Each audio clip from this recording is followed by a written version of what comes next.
Good afternoon, everybody. Seems like most of you guys are here. And thank you for taking the time. Let me get started. So, throughout his entire career, in business, reality,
Good afternoon, everybody.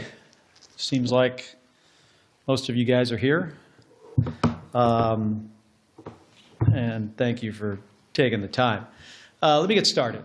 So, throughout his entire career, in business, reality TV, and politics, Donald Trump has had one and only one play: bullying his opponents into silence. He did it as a failed casino owner who bankrupted his properties and screwed over his contractors. He did it as a reality TV host known for firing people. And he's done it as president who tries every day to intimidate people with no regards for the rights or well-being of the American people. I'll say this for the guy: while he's never seemed to do much else right, for most of Donald Trump's career, bullying people has worked out for him. But not now. Because I won't let it happen. The American people won't let it happen. President Trump is trying to silence me, threatening to kill me for saying what is true. And he sent his Secretary of Defense after me. And it's not going to work. Here's how we got here.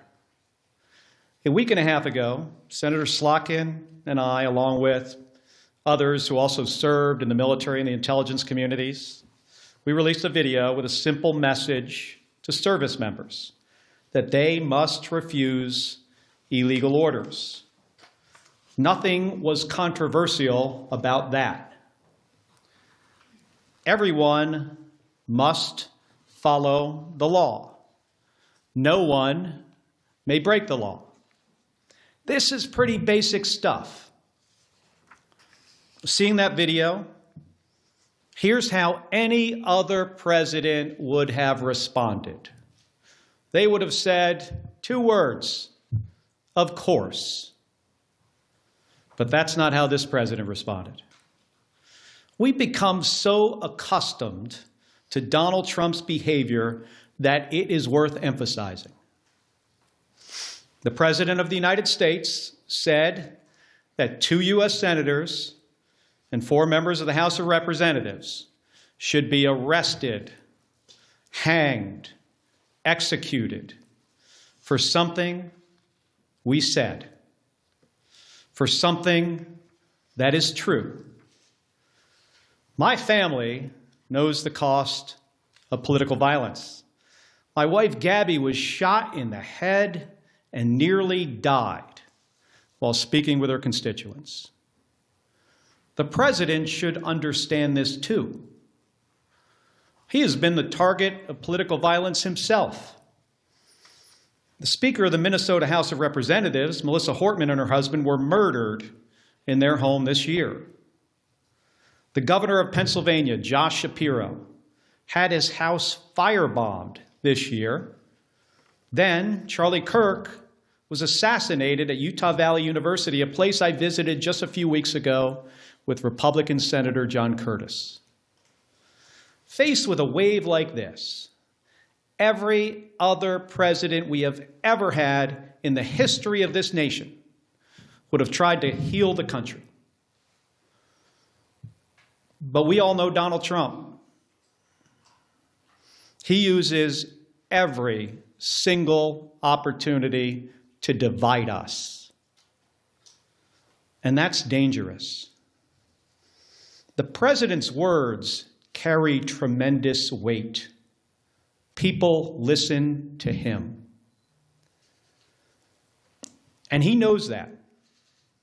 And that's exactly why he does what he does. He makes these threats to silence people. And if that doesn't work, he abuses his power to intimidate people. And with the consent of Republicans in the United States Senate, he has surrounded himself with people like the Secretary of Defense, Pete Hegseth, who will do whatever he says with no question, no matter what. Trump and Hegseth, they care more about publicity than they do about the rule of law. That's how I ended up finding out via a tweet that the Secretary of Defense was ordering an investigation into me. The same Secretary of Defense who has, from the moment he was nominated, has been historically unqualified for this position. The same Secretary of Defense who is reported to have ordered a second strike to kill shipwreck survivors in the Caribbean. If there is anyone who needs to answer questions in public and under oath, it is Pete Hegseth. It's a dangerous moment for the United States of America when the president and his loyalists use every lever of power to silence United States senators for speaking up.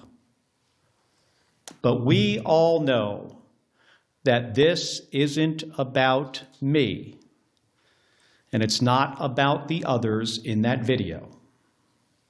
They're trying to send a message to retired service members, to government employees, to members of the military, to elected officials, and to all Americans who are thinking about speaking up.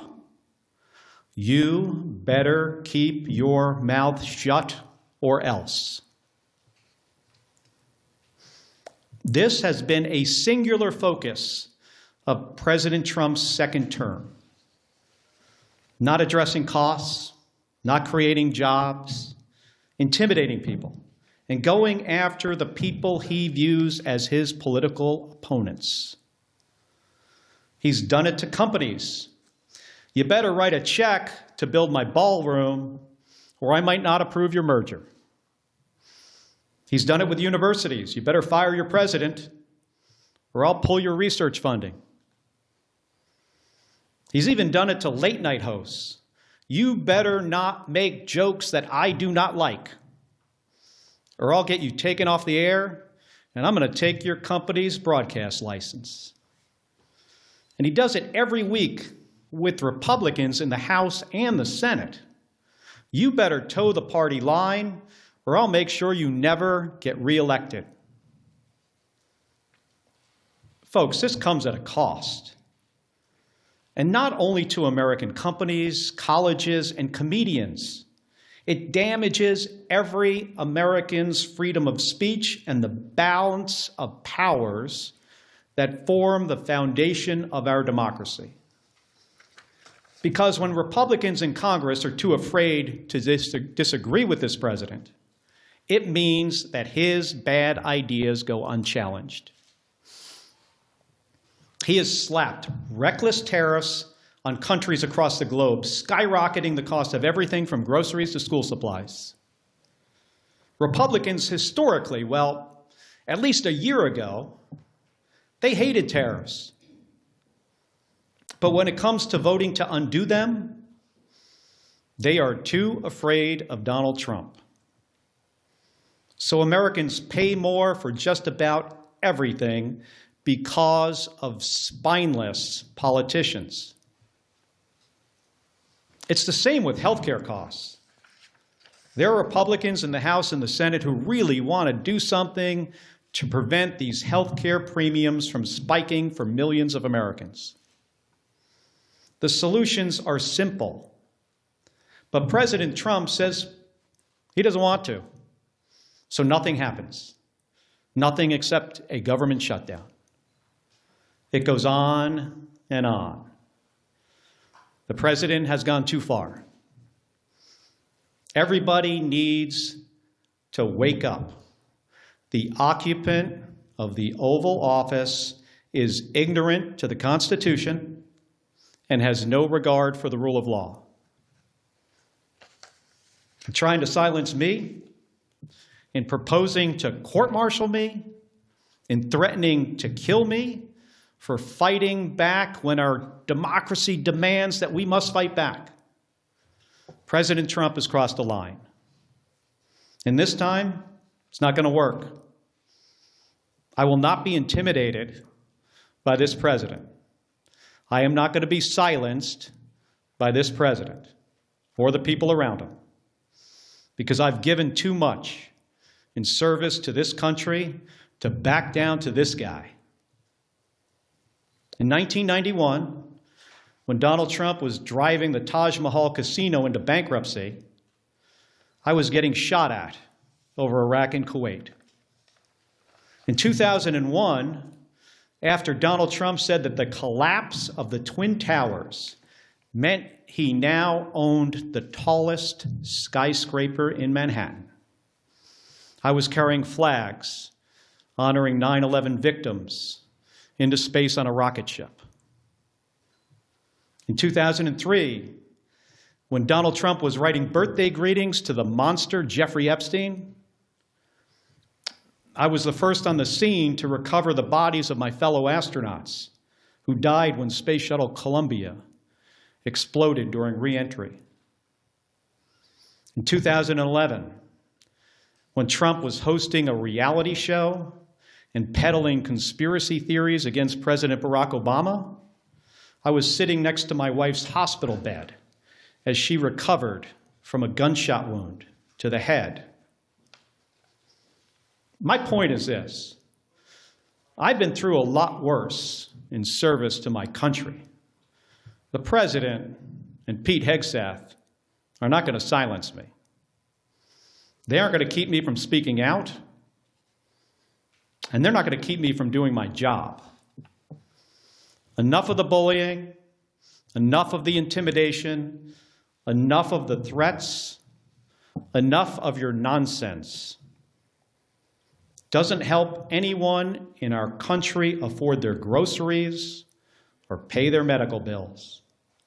And it erodes the rights of every American.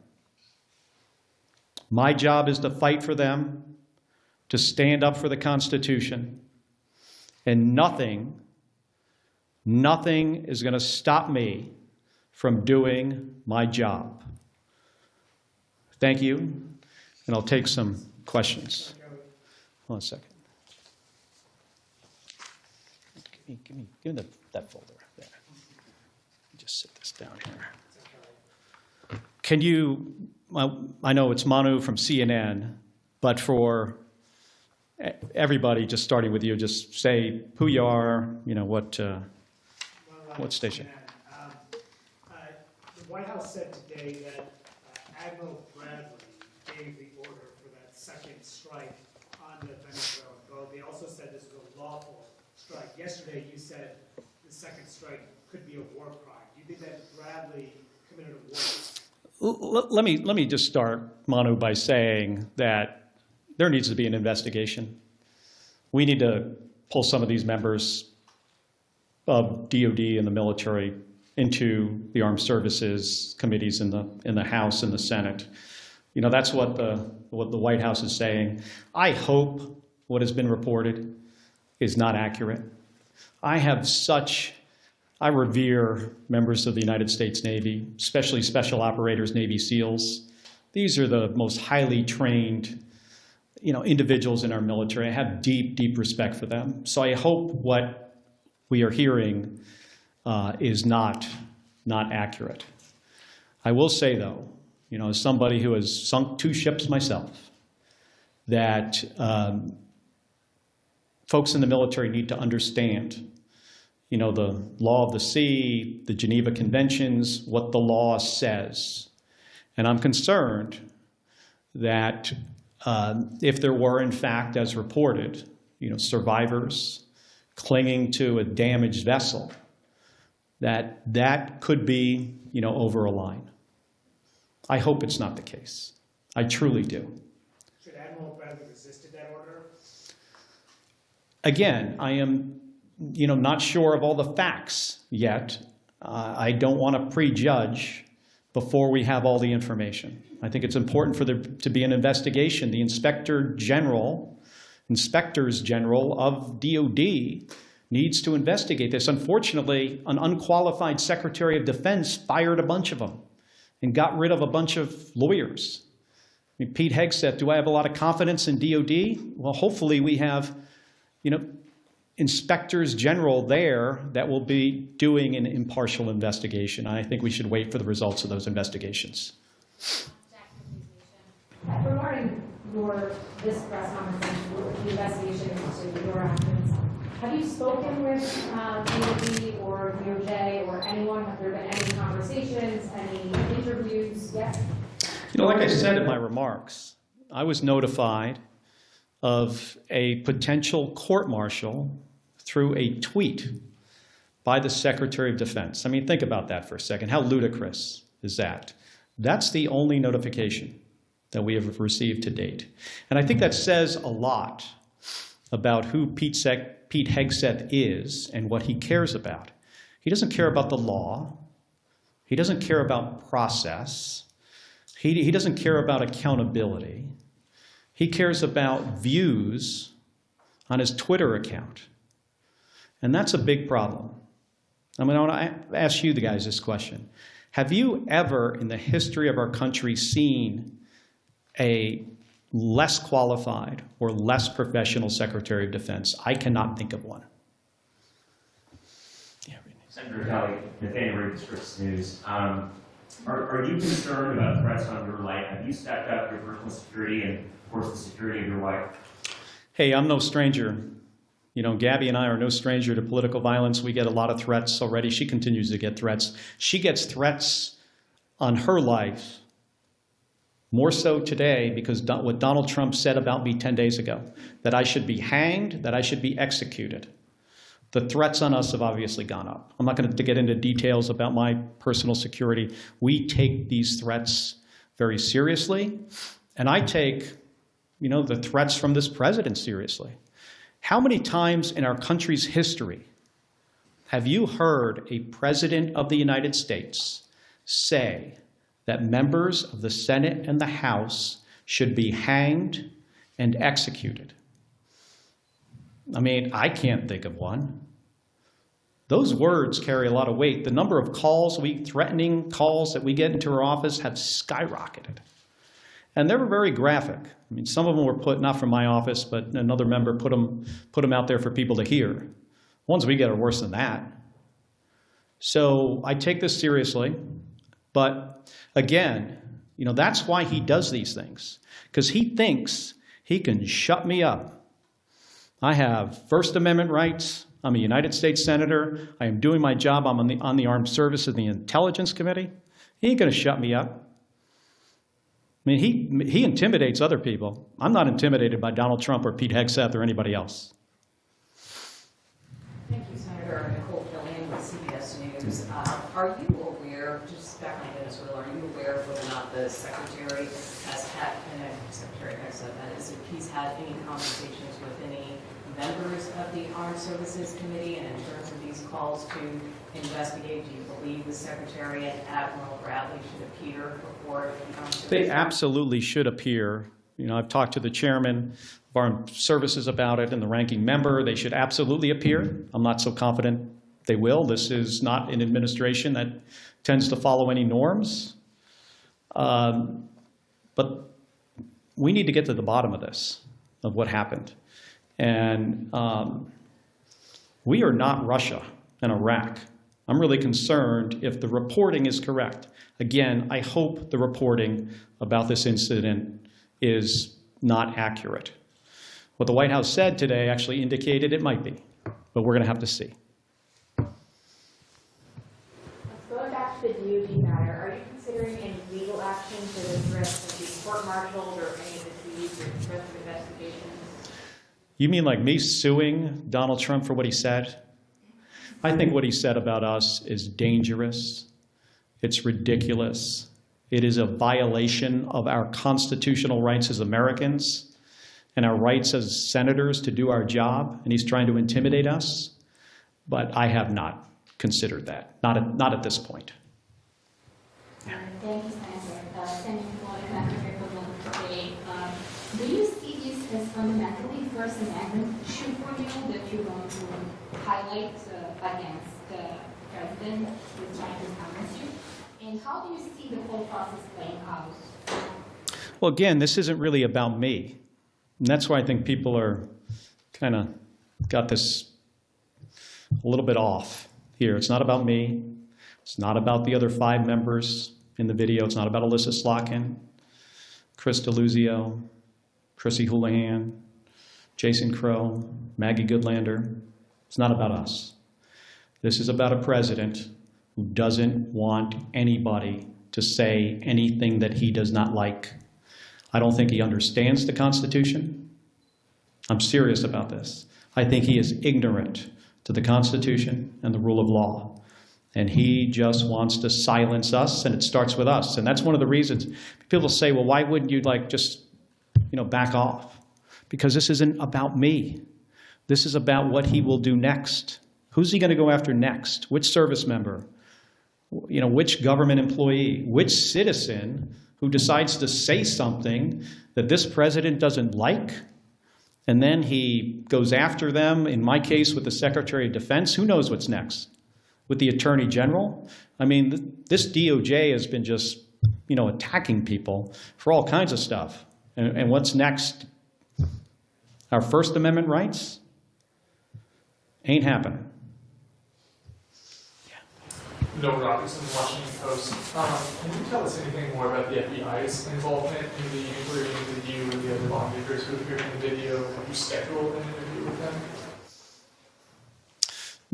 We haven't heard all that much. We got notified. I think the better question is, what is their motivation? Like, did this come from the FBI? Do you guys think the FBI, they went into their meeting that morning and said, of all the stuff that's going on in the country right now, we got to get right on top of this.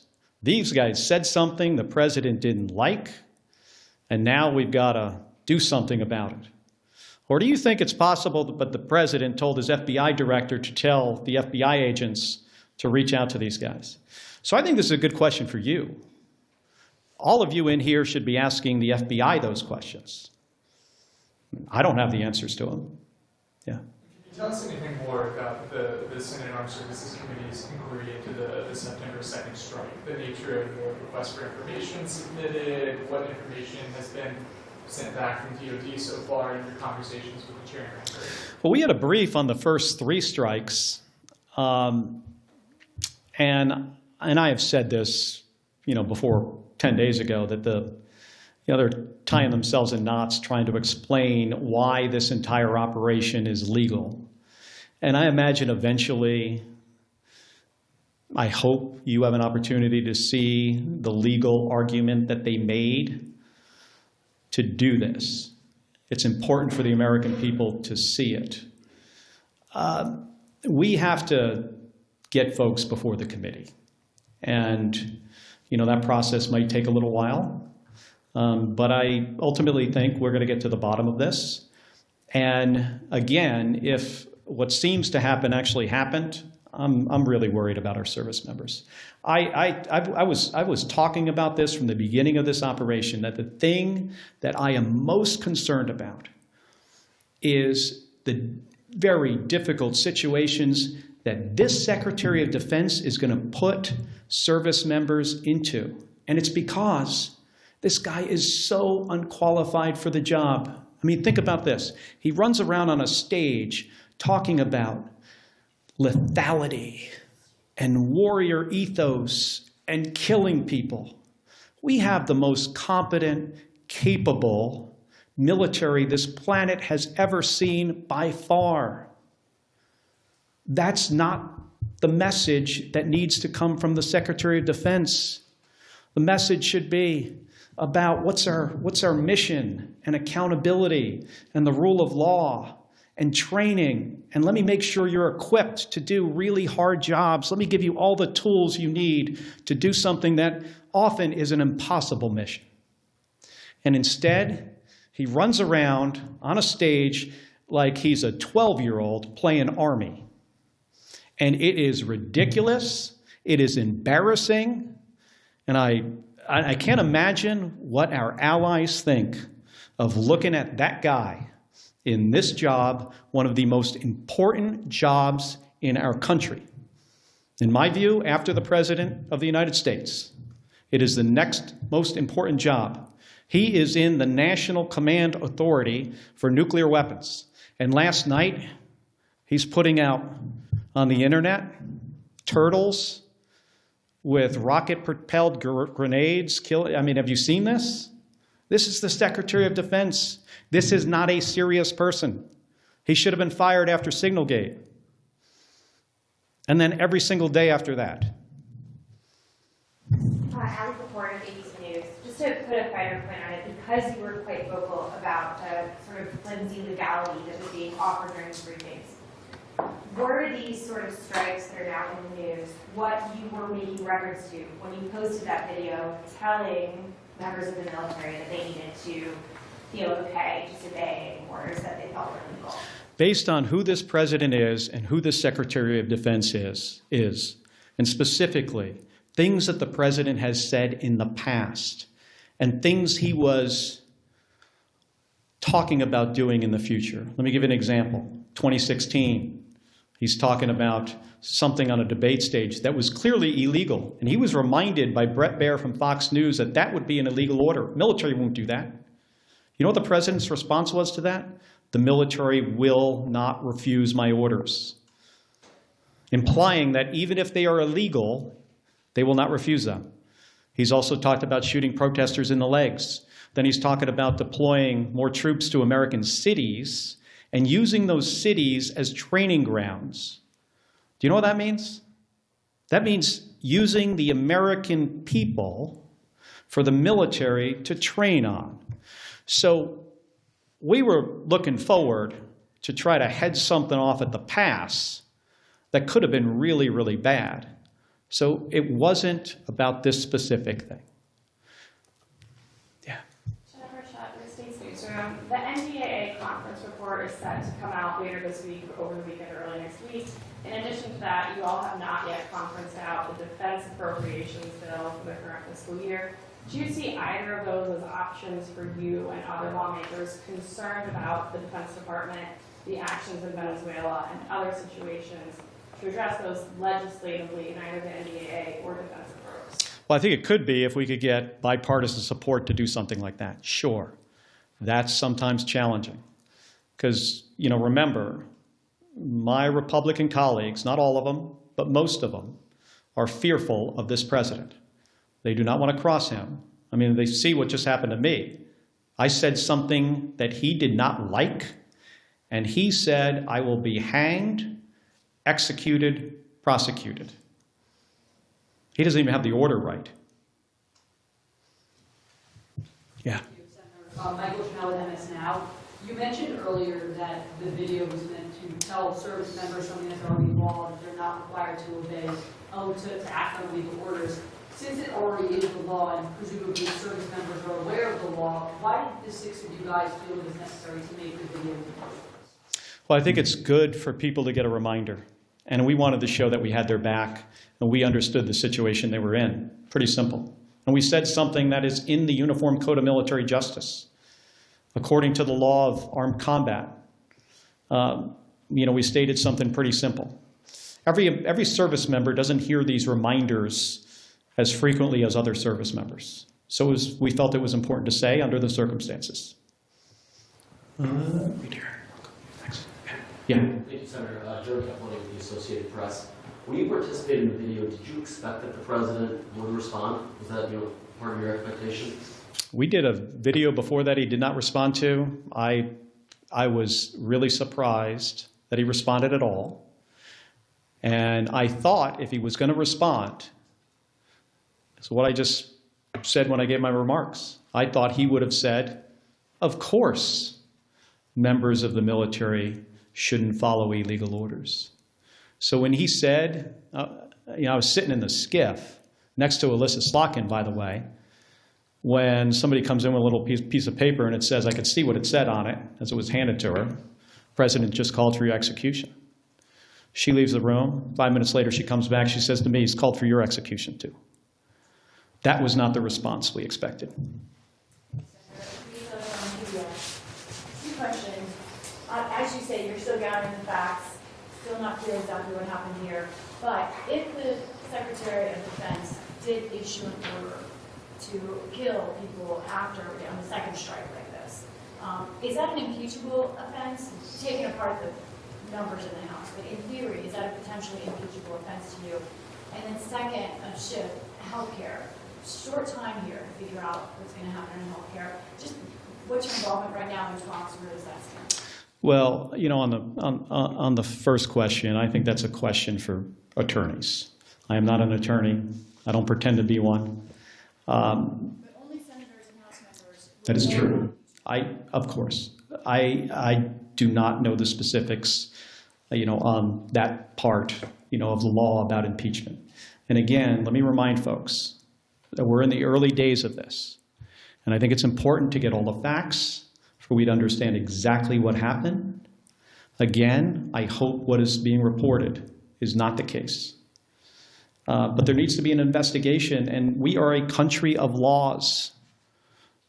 Despite the apparent situation we're in with a president of the United States who, in my opinion, does not respect the law. We're a country of laws. We got to hold people accountable. On the healthcare, situation, we've got some time. I'd like to see a bipartisan solution because millions of my constituents, the people I represent in Arizona, and millions of more people across the country are not going to be able to afford their health care. And they're one accident or illness away from bankruptcy. People lose their health care, they die. We can fix this. We have time to fix this. We know what to do. But again, it doesn't seem the President of the United States wants to do anything on this. If he wants to help the American people, he should engage with the United States Congress on fixing this spiking of premiums, fixing this issue. Have you, Liz Ruskin, Alaska Public Media, have you received messages of support, public or private, from your Republican colleagues? Yes, and some of it's public. Can you tell us a bit about those? Well, some people put out statements. And I got some private calls, which I will not get into. But there are some, you could Google it. There are some, positive, but we're in an unfortunate period here where we have a president that does not like to be crossed.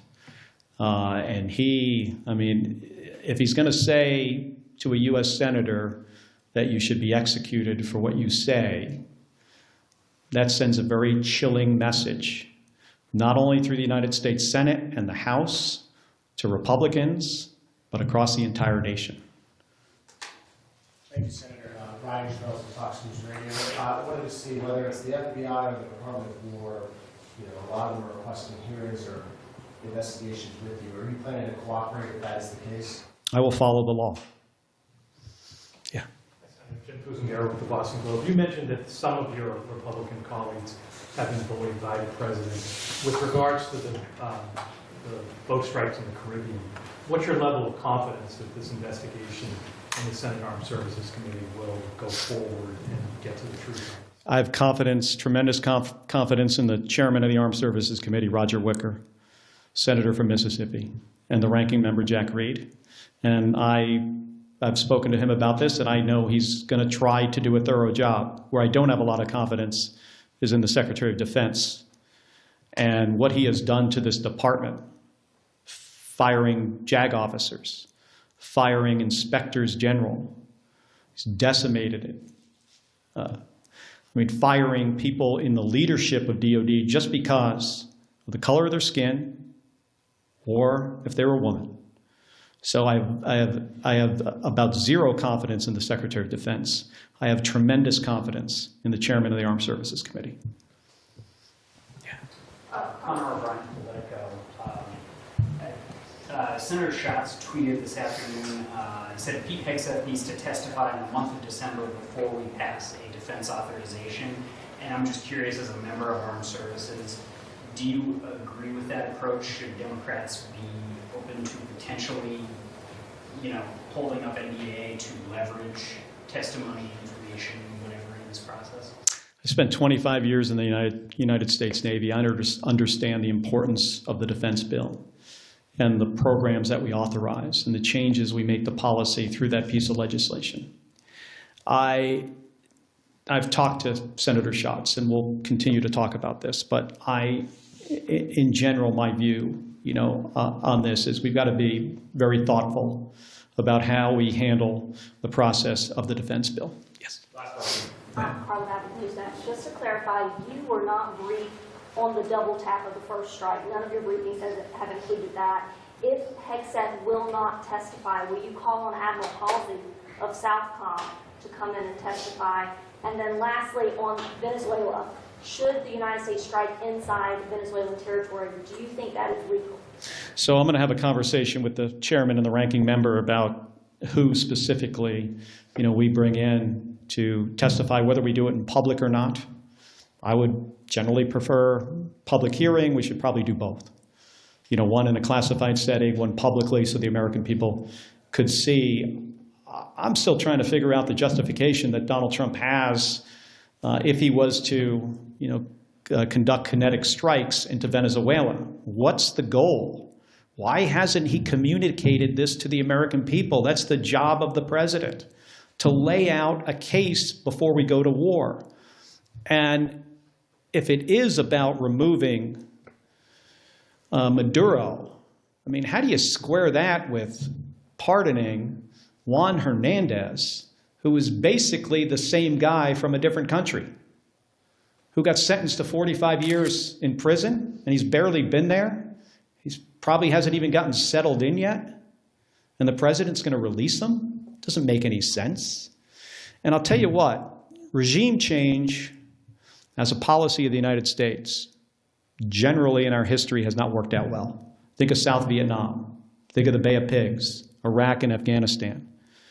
It results in the deaths of U.S. service members without the intended outcome. And in this case, I don't even think we know the intended outcome. President needs to make a case to the American people when he is about to put thousands of American men and women in harm's way. This is not the way to manage the U.S. military. Hey, I want to thank all of you for spending the time here today. I'm sorry the room is so warm in here, but we'll cool it down next time. Thank you. Appreciate it.